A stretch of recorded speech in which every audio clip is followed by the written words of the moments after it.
শুক্রবার ইরানের রাজধানী তেহরানে অনুষ্ঠিত হয়েছে বাৎসরিক সেনা দিবস। দেশটির প্রেসিডেন্ট মাসুদ পেজেশকিয়ানের উপস্থিতিতে ক্ষেপণাস্ত্র ও ড্রোন সহ ব্যাপক সামরিক সরঞ্জাম প্রদর্শনের আয়োজন করা হয়।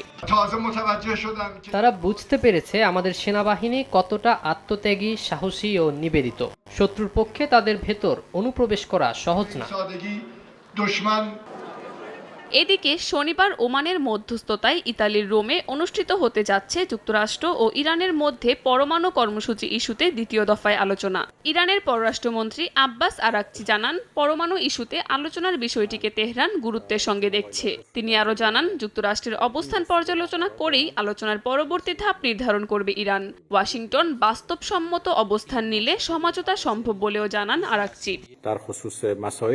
মার্কিন প্রশাসনের হুমকি ও তাদের আরোপ করা অর্থনৈতিক চাপের কারণে আমরা সরাসরি আলোচনায় যেতে পারছি না। তবে কূটনীতির পথ এখনো খোলা আছে। পরোক্ষ আলোচনা কোনো জটিল বা অস্বাভাবিক বিষয় নয়। এই পথেও চুক্তিতে পৌঁছানো সম্ভব। ওমানে প্রথম দফার আলোচনায় আমরা যুক্তরাষ্ট্রের পক্ষ থেকে একটি নির্দিষ্ট মাত্রার গুরুত্ব লক্ষ্য করেছি।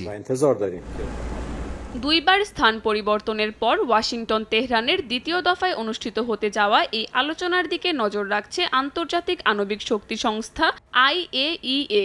এ বিষয়ে সংস্থাটির পরমাণু বিষয়ক পর্যবেক্ষক রাফায়েল মারিয়ানো গ্রোসি জানান, ইরান যুক্তরাষ্ট্রের পরমাণু আলোচনা গুরুত্বপূর্ণ অবস্থানে রয়েছে। কোনো চুক্তি হলে তার বাস্তবসম্মত প্রয়োগের দিকে সংস্থাটি ভূমিকা রাখবে বলেও মন্তব্য তার।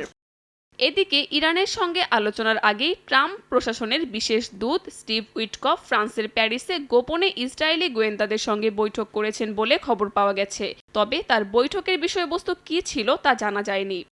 কাকুলি আখতার, সময় সংবাদ।